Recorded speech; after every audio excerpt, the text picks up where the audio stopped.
Hi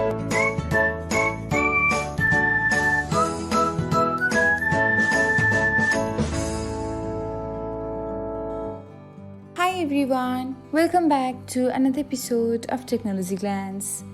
In this video, I'm going to guide you through how you can stop receiving SMS notifications for updates from friends on Facebook. So, let's get started.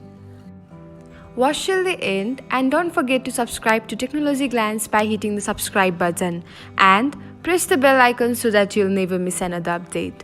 Without further ado, let's get started.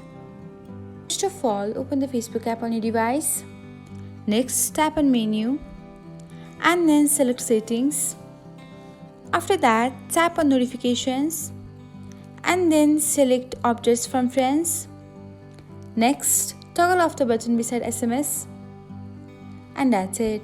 Now, you will no longer receive SMS notifications for updates from friends on Facebook.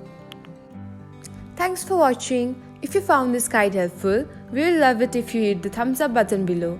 We upload great new tech tutorials like this one every day. So, don't forget to subscribe to our channel and hit the bell icon to get an update as soon as we post a video.